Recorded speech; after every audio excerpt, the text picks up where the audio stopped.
traverser les rivières. Qui devrait Traverser les rivières. Oui. Un moment, la femme s'est retrouvée de l'autre côté. Et puis le monsieur est resté. C'est tout ce que j'ai entendu. Ne regardez pas cette vidéo. Si vous l'avez vu, c'est dit, voilà mon histoire. Voilà, c'est mon histoire.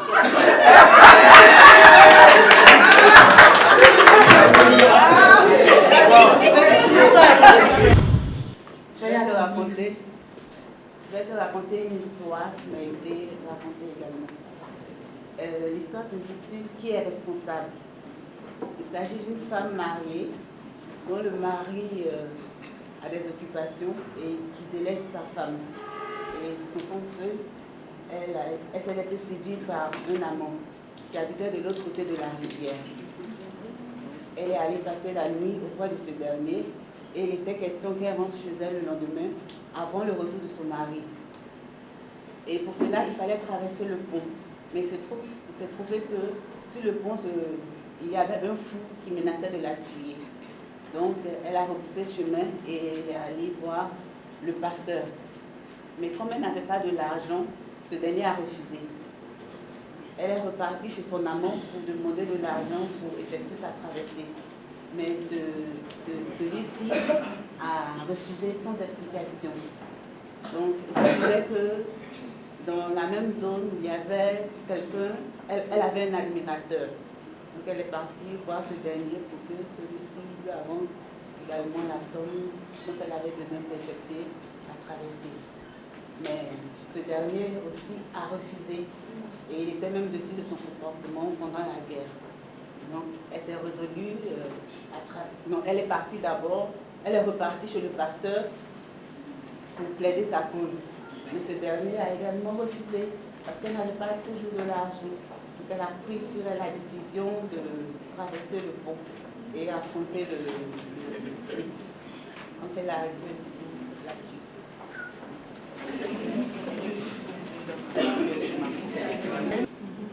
Le monsieur n'a pas assez de temps pour s'occuper de sa femme. Si on veut voir, c'est un opérateur économique.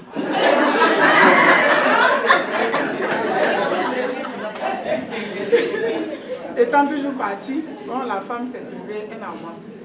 Maintenant, l'amant est de l'autre côté de la rive.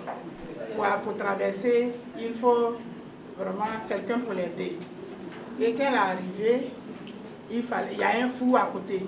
Il fallait quelqu'un pour l'aider pour traverser. Donc elle est arrivée, elle ne pouvait pas, il faut de l'argent.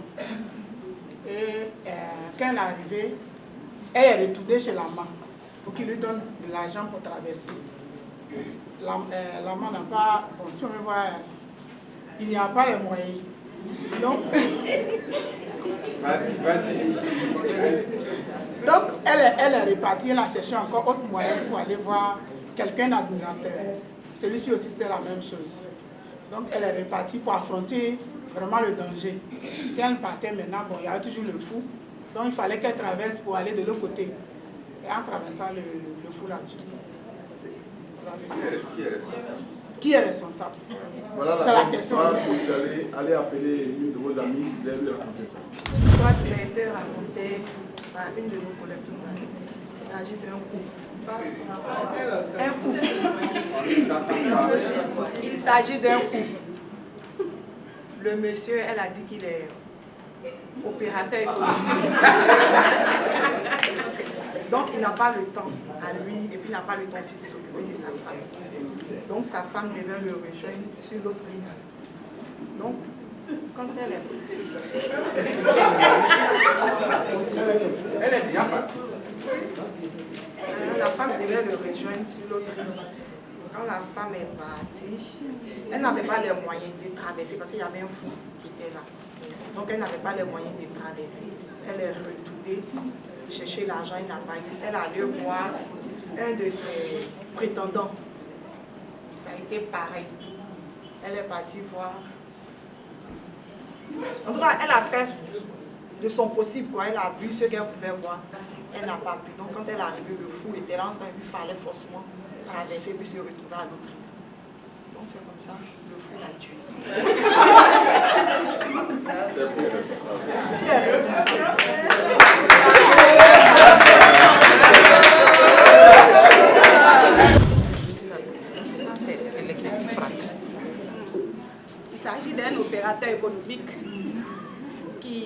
vit de l'autre côté de la rive.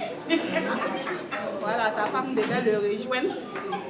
Maintenant, elle devait traverser une rivière. Maintenant, au bord de la rivière, il y avait un fou qui l'empêchait de traverser. Qui ça? Un fou? Qui l'empêchait de traverser. Donc, elle a insisté. Elle a insisté, elle a pu traverser. Non, elle n'a pas pu traverser, le fou l'a tué. Le fou l'a tué. Donc, on demande qui est responsable.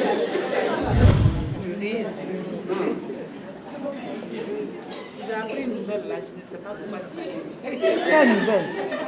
On dit à un monsieur qui vit en Europe. C'est l'émission, on n'attend pas. Allez, Il y a un monsieur qui vit en Europe, dont la femme devait rejoindre son mari en Europe. Mais en partant, il y a une grande rivière sur la route. La femme n'a pas pu traverser. Un fou est venu la passer.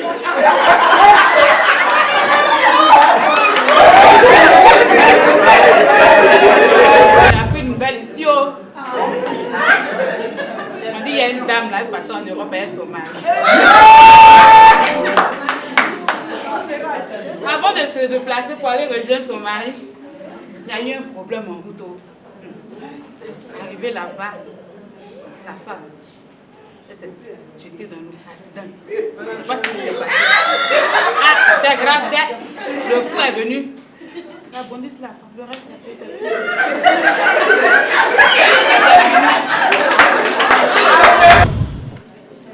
Il paraît qu'il y a un monsieur qui est marié avec une dame.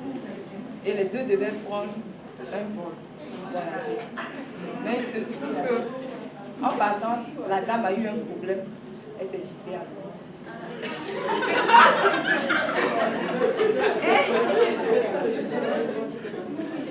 Maintenant,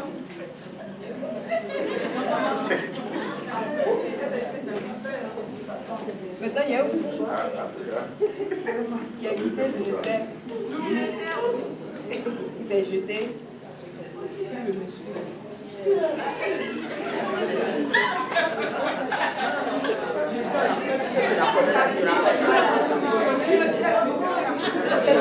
Vous avez fini? Depuis que vous avez fini l'histoire, qui est responsable? Allez-y. Allez appeler la. On me l'a raconté, je vais aussi te la raconter. Il y a un monsieur qui est marié à une femme. Un monsieur qui est marié à une femme et les deux devaient aller en voyage. Ils ont pris l'avion et puis on ne sait pas ce qui s'est passé. La femme est tombée. Quand la femme est tombée, il y a un fou qui est sorti de je ne sais où et est venu tomber sur la femme.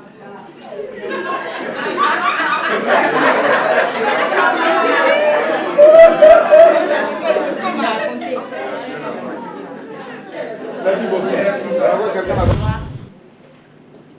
D'un voyage entre un monsieur et sa femme en avion. Il se trouve que la femme est tombée de l'avion. Et il y a un fou qui est venu tomber sur cette femme. Il m'a été raconté.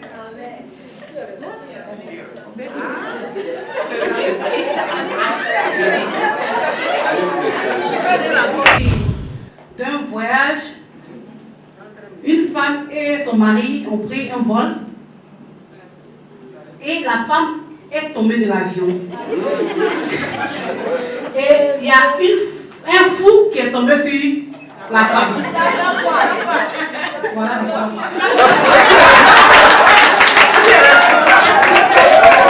Merci, mesdames.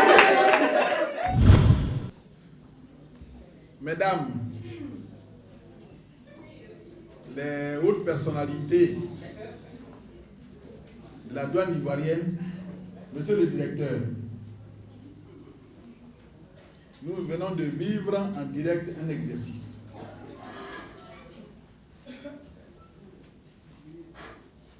La meilleure façon de comprendre les phénomènes psychologiques, c'est de les vivre. Tant bien qu'on fait un cours magistral, on vous lit des textes, ce n'est pas la meilleure façon d'amener les gens à comprendre, à assimiler. La meilleure façon, c'est de les aider à vivre les événements. Et à cette conférence, moi ce que je voudrais suggérer aux conférenciers, de la même manière souvent les samedis quand nous sommes à la maison, on dit bon il y a le footing, il y a le gymnase, que le monsieur le conférencier pense à ce genre de formation. Parce que c'est une formation, ce matin ça m'a fait du bien. Que nous-mêmes, oui, parce que nous-mêmes nous sommes problèmes, nous sommes conflits entre nous-mêmes. Parce que c'est toujours nous qui sommes là pour critiquer les autres. Et nous ne nous connaissons pas. Et l'exemple de la photo m'a beaucoup épaté.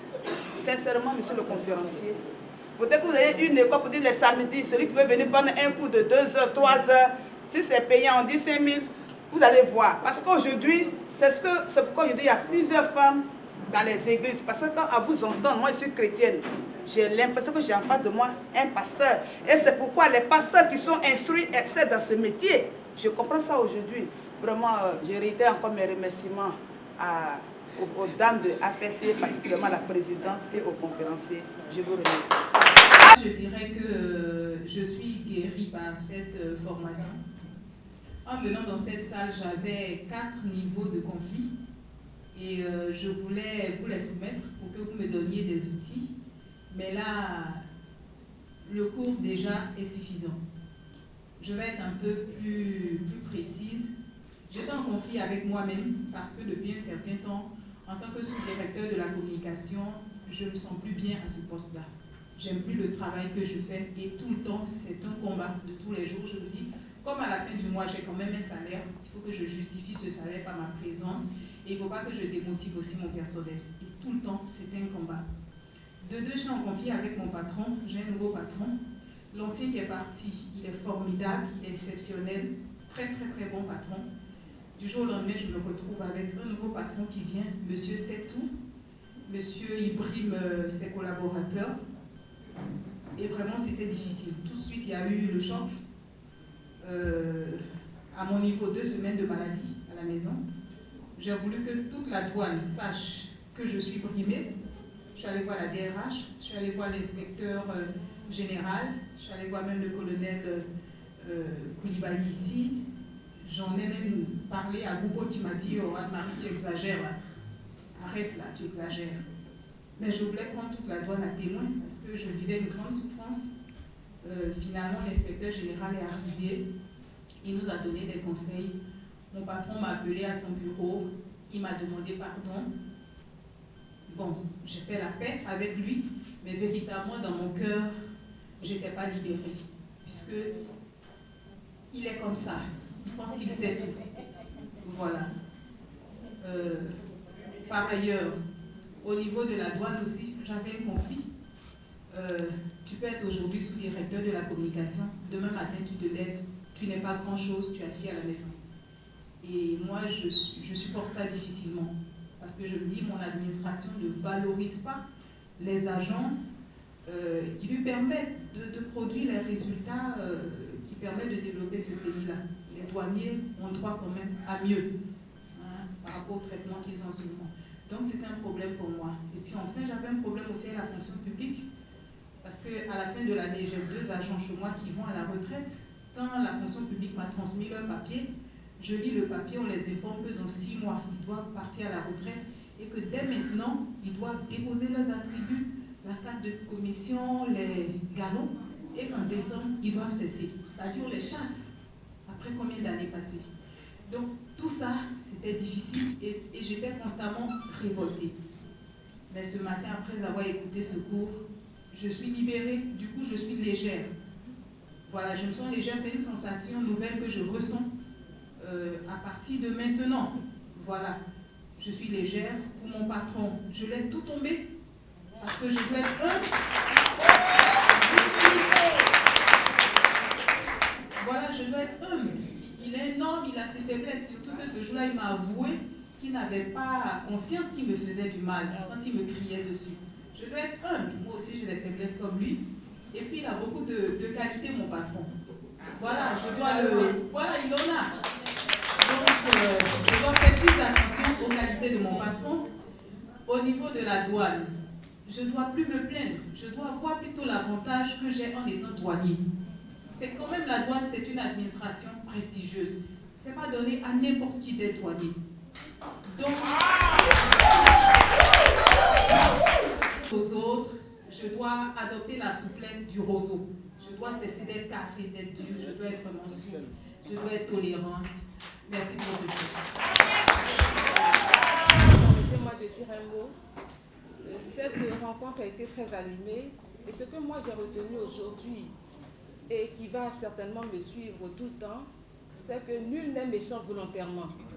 Voilà, j'ai bien retenu ça et je crois que je vais le pratiquer au quotidien parce qu'on en veut toujours aux autres, on pense toujours que les gens sont méchants, qu'ils nous en veulent et on ne cherche pas à savoir pourquoi, on ne cherche pas à savoir, à connaître leur corde sensible. Merci monsieur le professeur, merci pour tout. Je voudrais vraiment dire un grand merci. Grand merci à la PETSI, grand merci aux conférenciers.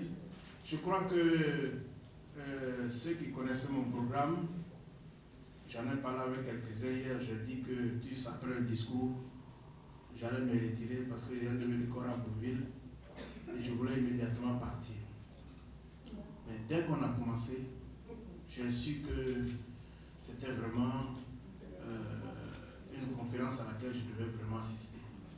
Et je ne regrette pas d'être vraiment resté au vu vraiment de la qualité de la prestation, de la qualité de l'orateur et aussi vraiment de l'exercice pratique que nous venons de vivre. Peut-être même que j'aurais souhaité, je l'ai dit ça en aparté, que la dernière personne qui a reçu ce message, j'aurais souhaité qu'on lui fasse passer la version originale. Peut-être que ça va lui permettre de voir un peu comment, de cette information qui est partie au début, comment cela lui est parvenu. Et là, peut-être que vraiment, ça nous permettra davantage de mesurer comment est-ce que les informations peuvent se perdre, se transformer, et parfois devenir même pour nous un monstre. Hein? Donc, en tout cas, merci une fois de plus, et que vraiment, ces modules, j'aurais souhaité effectivement, avec le formateur, nous allons en parler. Il serait bon qu'on puisse avoir des séances comme ça. Peut-être pas pour les dames seulement, parce que le thème est tellement important et il y a tellement de modules qui peuvent se trouver là. S'il est bien possible qu'on trouve un jour, par semaine, bien par mois, pour venir écouter ça, rire un peu, parce que même le rire soigne. Et, rigoler un peu et mieux percevoir à travers le rire vraiment que des petites situations qui nous bloquent parfois sont des choses qui ne doivent même pas exister, ou bien que nous devons abandonner, ou faire abandonner par les autres. Ce serait vraiment une très bonne chose. Je vous remercie. Nous avons passé une belle matinée et il est bon que cette matinée se termine bien. Moi, je demande à tous ceux et à toutes celles qui veulent me rencontrer, pour une raison ou une autre, de prendre les attaches de Madame Malanois, qui sait où je suis, qui peut me joindre à tout moment. Je suis à votre disposition. Je suis prêt même à revenir ici de temps en temps, à la demande de monsieur le directeur. Il y a un document là, qu'on va vous distribuer tout à l'heure. Je n'ai presque rien dit même de ce qui est dans le document. Donc je suis prêt à revenir à votre demande. Mais si des personnes veulent me rencontrer individuellement, je suis également disponible dans la mesure évidemment du temps qui m'est imparti. Donc ce n'est pas un refus, mais je crois qu'il faut comprendre que on ne peut pas tout dire partout non plus. Pas tout dire partout. L'homme a besoin de parler. Mais souvent, le moment peut aider à comprendre ton message. Si tu vois que des gens ont faim, il faut tenir compte de ça. Actuellement, il est 13h. Ensuite, il y a un problème qui tient vraiment à cœur. Il faut attendre les conditions. Que les conditions soient réunies pour expliquer ce problème. Surtout quand tu sais que c'est long. Donc, chers amis, c'est pour ça qu'on a donné l'impression couper la parole, mais c'est une impression, parce que nous sommes ensemble. Madame la Présidente, je voudrais vous remercier de cette invitation. Monsieur le Directeur, je voudrais vous remercier d'avoir accepté qu'on occupe vos locaux ce samedi. Merci à toutes les auditrices. Merci encore à Madame Lauro. Je suis très content de la voir ce matin. Merci à Madame Yaoundé. Merci à Madame Koulibaly. Merci à Madame Madame Bala. Ça, vous voyez, ça commence à... Je vais aller dire que je dis Madame Sarah. Ça commence à que ça commence. On déforme tout. Donc vraiment, merci à vous toutes. On n'a pas envie de se quitter, mais les choses doivent avoir une fin. Dames d'honneur, merci au commandant école, merci aux opérateurs économiques qui sont arrivés, merci à toutes nos sœurs, mais surtout un grand merci aux professeurs, l'expert, le spécialiste qui nous a émus tout à l'heure avec tous ses propos. Je souhaite qu'au sortir de cette rencontre, les enseignements que nous venons de recevoir puissent faire tache d'huile. Que nous les enseignons, que nous les diffusons à tous ceux qui nous entourent pour que tous les cœurs soient apaisés, pour que véritablement nous allons au pardon. Cette rencontre est la première, nous souhaitons en avoir d'autres. Et avec le commandant école, je pense que nous allons organiser, et très prochainement, nous verrons l'espère et nous prendrons rendez-vous avec lui. Je vous remercie.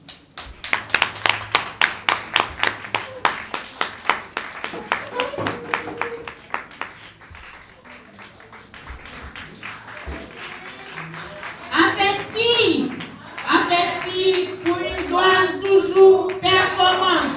Notre devise, solidarité, dignité, excellence. Merci.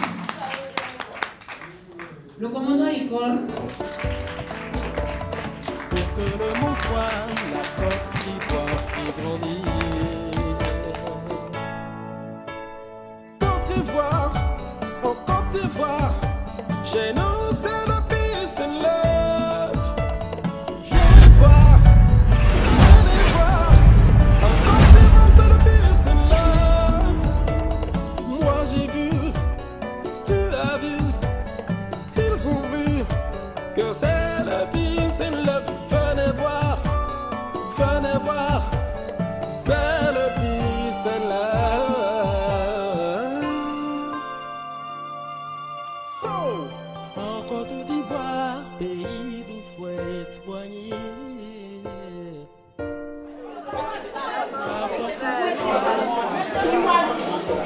Nous avons su que Seigneur mon Dieu, c'est autour des grands repas que tu bénissais, tu effectuais des miracles. C'est pourquoi Seigneur mon Dieu, nous t'appelons pour que tu puisses bénir ces repas, bénir ce restaurant qui nous reçoit, bénir le propriétaire, bénir tous ceux qui ont contribué au repas et fasse en sorte que chacun de nous puissions recevoir ta bénédiction solennelle. Au nom du Père et du Fils et du Saint-Esprit. Bon appétit à tous.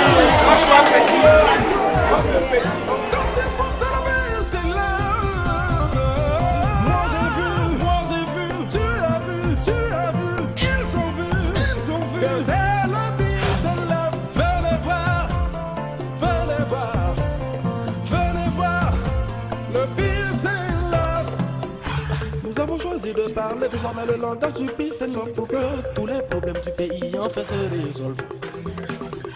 Nous ferons toujours résonner les tambours de l'amour pour que nos vieux démons fassent à jamais demi-tour. Peace and love sur la Côte d'Ivoire. Peace and love, oui, venez voir, elle sourit.